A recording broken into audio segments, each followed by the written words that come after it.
Alright guys, welcome back to another Big Al Devlin video here at the House of Devlin. Had a really good time reading through the book with yourselves, the rules of the Flesh Eater Courts, and from that I've actually designed myself an army. Let me just grab the book for a second. Right, there we go. So I've actually designed myself a 2,000 point army to work towards, which I actually think I have all the models for bar one Terrorgeist anyway, because I bought models ahead of time. What I'll be doing is I'll be working towards this. I've got a 1,000 point army as well, and 12,000, 1,000 and 1,250 point army as well, just so I get used to playing with them at smaller games, so I can get in and use them as soon as possible. As I say, my sister and my two sisters, they've both got involved. One's only 6 years old, but the other one who first got involved, she's in her 20s. She's started playing 40k in the last couple of days. So what I've actually got inspiration for once to actually finish my miniatures and then really just get them into shape. She's got that kind of like the beginner's enthusiasm that you have at the beginning of everything being painted, and they look beautiful. Actually, she's collecting both Plague Marines and Primaris Marines, so she's got a bit of both. But what I'm going to be doing is, for those of you who haven't seen the videos before, in 40k, well, basically what I'm going to do is I'll talk to you in a minute about my Flesh Eater Courts and the army list that I've designed. And I will also later on or tomorrow do a talk on the narrative behind the Flesh Eater Courts. But just to let you know, before I talk about those army lists, I will be spending most of the night now actually working on my Imperial Knights, because that's my 40k army, Imperial Knights allied in with Imperial Guard. Not the sort of, oh, you're that kind of guy sort of thing.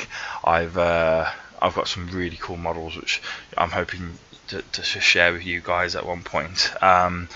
This Alsterian Star Striders, are they, and stuff like that, you know, the Rogue Trader models. I've actually managed to accumulate enough of them to do a small Imperial detachment of guardsmen with a couple of astropaths and commanders and stuff like that, so they look high tech, a bit like you'd expect for a Night World, supported by a Castellan and 4 Halverin guys for a 2,000 point army. It's going to be absolutely beastly, but obviously there'll be smaller games using mostly just infantry and Halverins. However, obviously, as I say, really that's what I'm going to be doing tonight, and I will be doing a series on my Imperial Knights. I will do a review of the Imperial Knight Codex. I'll read through the sort of give you the basic idea of who are the Imperial Knights, and the rules behind them, and the options that they have. Most of you guys are going to be familiar with them now. They've been out for quite a while, so nothing too special. Although I've got a special edition codex of that as well, so I'll show you at least what it looks like, and I'll show you a sort of a progress video as we go along of my. I'm going to start on my Imperial Guard elements, because obviously I'll be able to do small armies with them and play skirmish forces and get used to playing the rules again with my sister and that.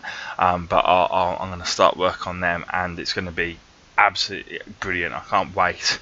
And as well as them, I'm going to be starting work on my Halverins. However, what I'm going to be doing today is, as I say, I've just spent the last sort of 45 minutes, an hour, trying to crack down on what army I want to use for my Flesh Eater Court forces, and I've actually, believe it or not, managed to get an army that I'm incredibly happy with. I'm a bit OCD when it comes to summoning, in the sense that when I summon things, they have to be kind of symmetrical.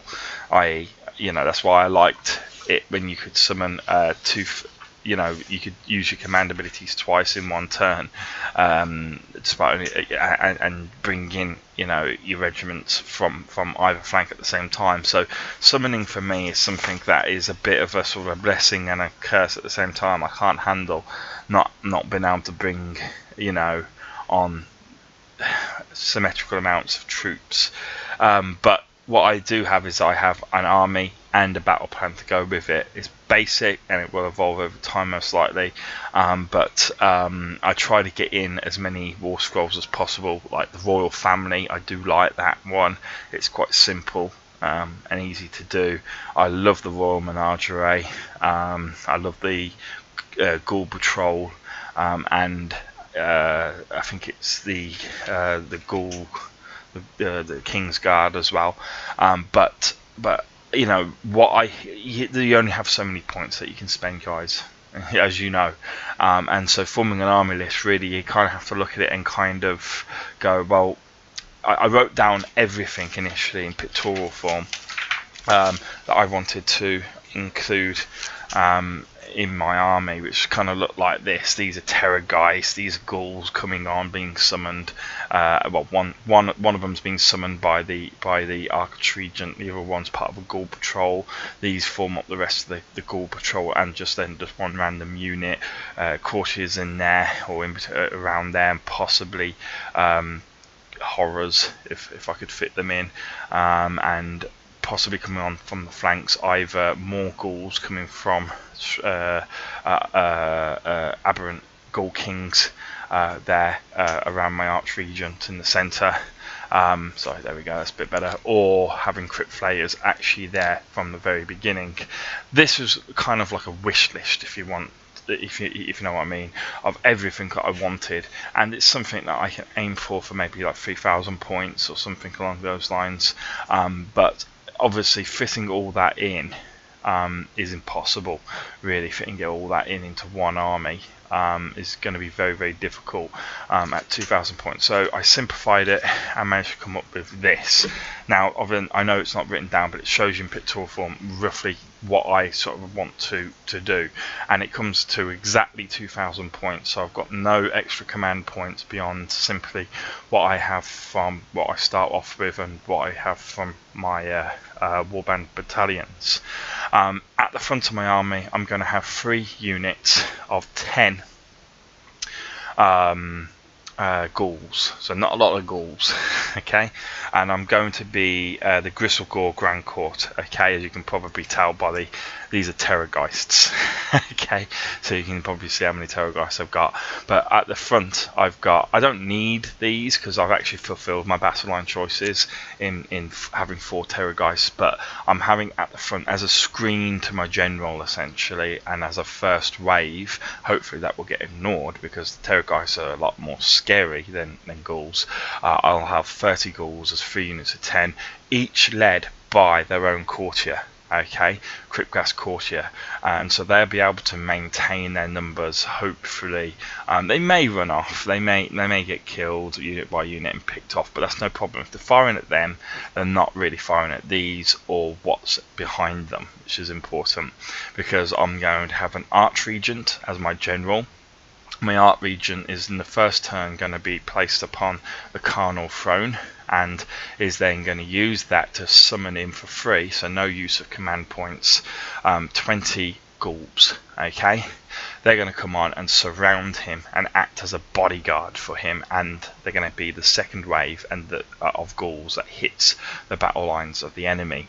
So these guys will advance forwards, and I will be saving my command points as much as possible as I go along, because I'll only have 1 for first turn and 2 for having a Royal Menagerie. I do have and have paid the points for the Royal Menagerie Warband Battalion.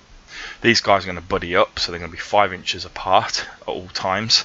Obviously if one gets killed, they'll join the others, okay, but because I've got an extra warband battalion, that does give me access to a second magical item. Obviously my primary magical item, which is the Gorish Moor Shard, will be on my general himself. That will allow him to kill just annoying heroes in one hit.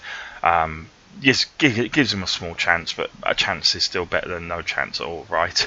And I have to have it. But obviously, every one of these courtiers here, as well as my Archregent, will have the command ability Call to War, so they'll be able to sort of animate even these guys, the Cryptgas courtiers, will be able to reanimate my Terrorgeists and get them to attack in their death throes the enemy and try and hurt them just a little bit more before they go to their final death, so to speak. But of course the Archregent is the one who is there also, hence one of the reasons why I'm going to be trying to hold back on my command points.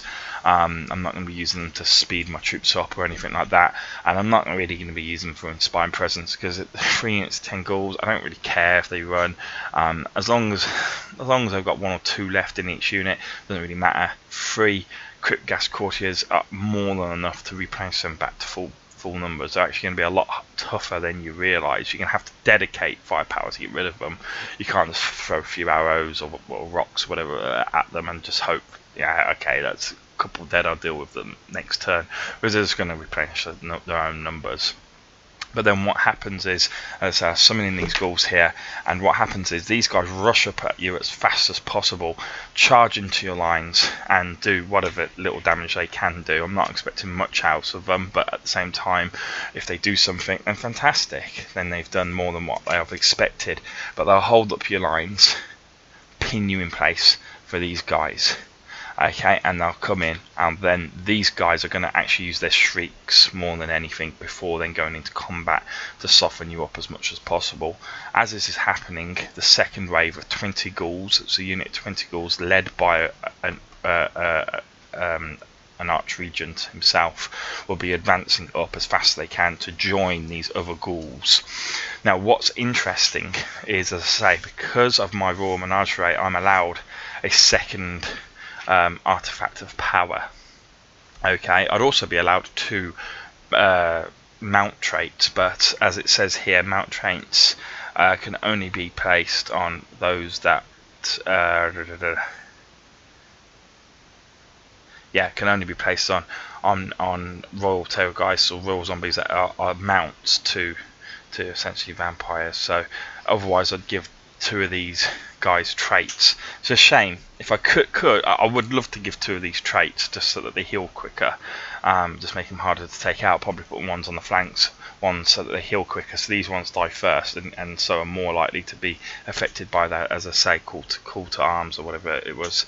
But regards my artifact of power, my lead courtier in the centre of the first unit, so he'll be getting up close and personal very quickly, will have the flesh form raiment, which subtracts 1 bravery from the characteristic of enemy units that are 3 inches within him.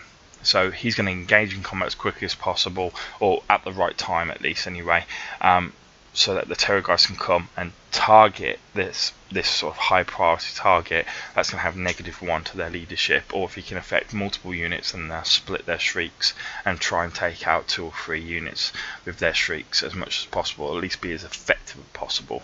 That's the idea. For 1,000 points, basically I'll lose 2 Terrorgeists, and I'll lose essentially some of my ghouls. And basically what I'll have is 20 ghouls with no courtier, okay, and 2 Terrorgeists and an Archregent. The Archregent will summon and stay. He won't move on the first turn. He'll summon 20 ghouls, and the 20 ghouls up here will be sort of more down here. And so basically they'll then form 2 units of 20, but on either side of the Archregent, who then will march them forwards himself into close combat, supported by the 2 Terrorgeists. And the Terrorgeists will be active distracting techniques. So on the first turn they might move up, making it look like I'm about to attack, but and we'll use a shriek to take out, and like cavalry, things like this. But they will just be there to distract, because then they'll retreat back and form. They will protect the flanks of the infantry that's marching forwards, and that's all for 1,000 points. It's quite a good army in my opinion. It includes a combination of different things and does what I want, and it will look, most importantly, the way that I want and play the way I want. So that's the idea, guys. That's my battle plan. Let's time to make it happen. But first, I need to catch up with my sister. I need to do some of my knights, so I've got to work on some Imperial Guard infantry, and I'll show you how they are going maybe by the end of tonight, my progress on them so far. Thank you. Goodbye.